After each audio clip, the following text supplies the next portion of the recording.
नमस्कार, स्वागत है आप सभी का डीडी न्यूज़ के इस विशेष सांकेतिक भाषा के बुलेटिन में। आपके साथ मैं हूं संध्या शर्मा और मेरे साथ है मेरी सहयोगी मनीषा शर्मा। आइए बुलेटिन की शुरुआत करते हैं हेडलाइंस के साथ। अमेरिकी वायुसेना ने ईरान की न्यूक्लियर साइट्स फोर्डो, नतांज और एस्फाहान पर किया हमला। राष्ट्रपति डोनाल्ड ट्रंप ने social media platform truth social पर दी जानकारी।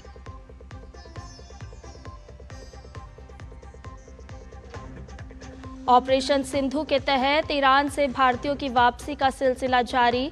कल रात ईरान के मशहद से 290 भारतीय नागरिकों को लाया गया स्वदेश।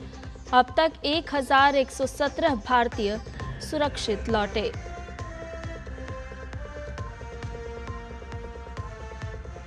गृह मंत्री अमित शाह आज रायपुर में वामपंथी उग्रवाद पर करेंगे समीक्षा बैठक।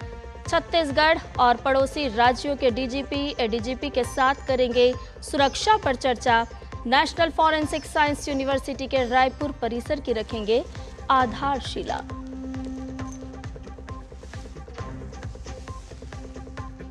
उत्तर भारत में मानसून की आहट के साथ गर्मी से राहत। मौसम विभाग के अनुसार अगले 2 दिन में दिल्ली और एनसीआर पहुंचेगा मानसून।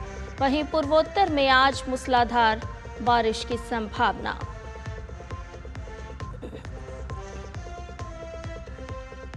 लीड्स टेस्ट के दूसरे दिन मेजबान इंग्लैंड की वापसी।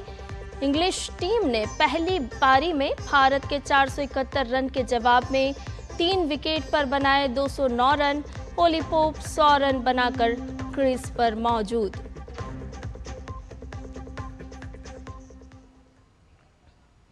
आइए सभी समाचारों को जान लेते हैं विस्तार से। ईरान और इजराइल संघर्ष, अब अमेरिका की भी एंट्री हो गई है।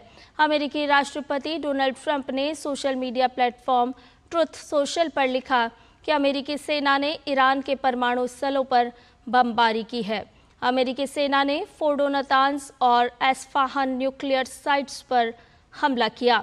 इन तीनों में से फोर्डो अमेरिकी सेना का मुख्य निशाना था। इसके साथ ही ट्रंप ने लिखा, सभी अमेरिकी विमान अब ईरान के हवाई क्षेत्र से बाहर हैं। अमेरिकी राष्ट्रपति ने इस हमले को बेहद सफल बताया और सभी अमेरिकी सैनिकों को बधाई दी। इसके साथ ही डोनाल्ड ट्रंप ने अपने सोशल मीडिया पोस्ट में लिखा कि अब शांति का समय है।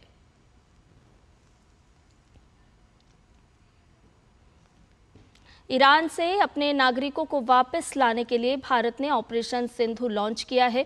इसी कड़ी में विदेश मंत्रालय के प्रवक्ता रणधीर जायसवाल ने सोशल मीडिया प्लेटफॉर्म एक्स पर जानकारी देते हुए बताया कि ईरान के मशहद से 290 भारतीय नागरिकों को एक विशेष उड़ान द्वारा सुरक्षित रूप से स्वदेश लाया गया।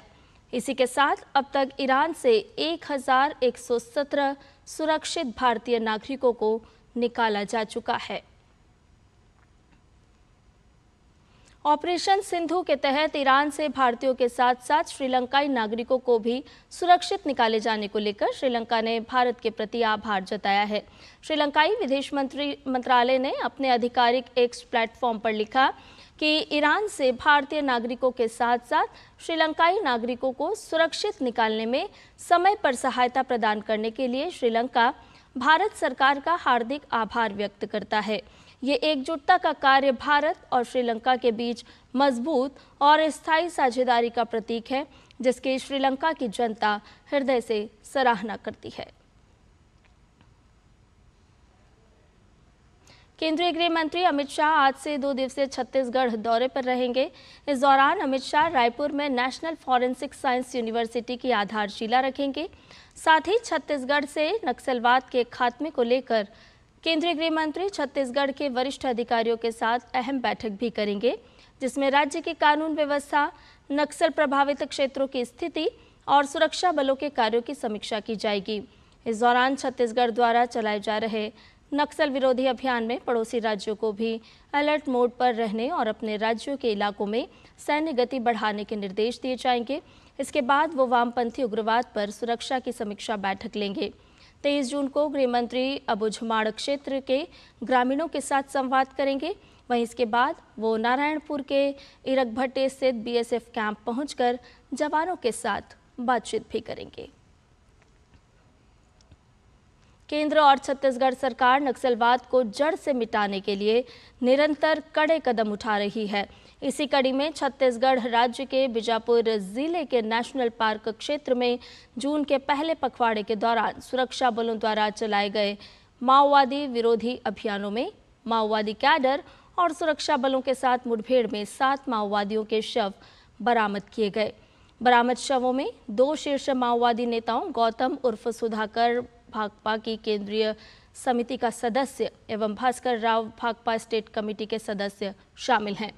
वहीं बरामद अन्य शवों में से एक की पहचान महेश कोडियम के रूप में की गई, जो बीजापुर जिले के फरसगढ़ थाना अंतर्गत इरपागुट्टा गांव का निवासी था। महेश कोडियम इरपागुट्टा गांव के प्राथमिक विद्यालय में रसोई सहायक के रूप में कार्यरत था। देश के किसान कृषि नवाचार से अपने उत्पादों को देश ही नहीं बल्कि विदेशों में भी पहुंचा रहे हैं। इसी कड़ी में कर्नाटक के किसान जामुन को देश से बाहर लंदन में निर्यात कर रहे हैं। केंद्रीय मंत्री पीयूष गोयल ने सोशल मीडिया प्लेटफॉर्म एक्स पर कर्नाटक के किसानों की मेहनत की तारीफ की है। केंद्रीय मंत्री ने जानकारी साझा करते हुए लिखा कि कर्नाटक के खेतों से लेकर लंदन के घरों तक पहली बार ताजे जामुन निर्यात किए गए हैं, जिससे हमारे मेहनती किसानों के लिए बाजार का विस्तार हुआ है।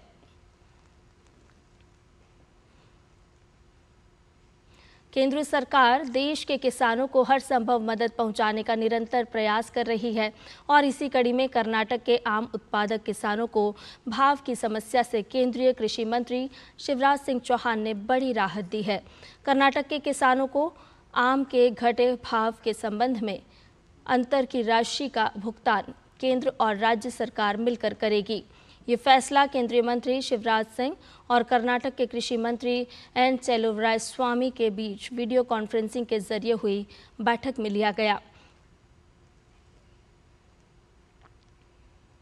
उत्तर प्रदेश के मुरादाबाद जिले की रहने वाली रीना सिंधु ने सोनम रघुवंशी और मुस्कान की तर्ज पर प्रेमी के साथ मिलकर अपने पति की हत्या कर दी। दरअसल मुरादाबाद की रहने वाली रीना सिंधु ने दिल्ली निवासी अपने पति रविंद्र कुमार की हत्या बिजनौर निवासी अपने प्रेमी पारितोष कुमार के साथ मिलकर की। हत्या के बाद रीना और पारितोष 2 दिन तक उत्तराखंड की सड़कों पर कार में रविंद्र कुमार की लाश को लेकर घूमते रहे। उत्तराखंड पुलिस ने जब एक लावारिस लाश की पहचान करने के लिए तफ्तीश शुरू की तो हत्या की पूरी कहानी सामने आई। फिलहाल उत्तराखंड पुलिस ने आगे की कार्रवाई करते हुए पत्नी रीना सिंधु और उसके प्रेमी पारितोष को गिरफ्तार कर जेल भेज दिया है।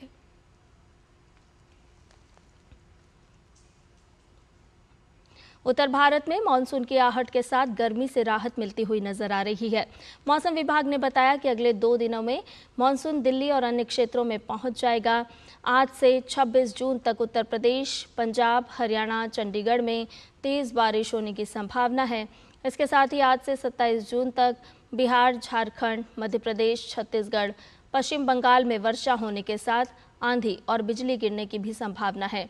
22 से 23 जून के दौरान राजस्थान में बहुत भारी वर्षा होने का अनुमान है। वहीं आईएमडी के मुताबिक आज से 27 जून तक कोंकण, गोवा और महाराष्ट्र में हल्की से मध्यम वर्षा होने की संभावना है। बात की जाए पहाड़ी इलाकों की तो यहां आज से 27 जून तक जम्मू कश्मीर, लद्दाख, मुजफ्फराबाद, हिमाचल प्रदेश, उत्तराखंड के अलग अलग स्थानों पर भारी वर्षा होने की संभावना जताई गई है।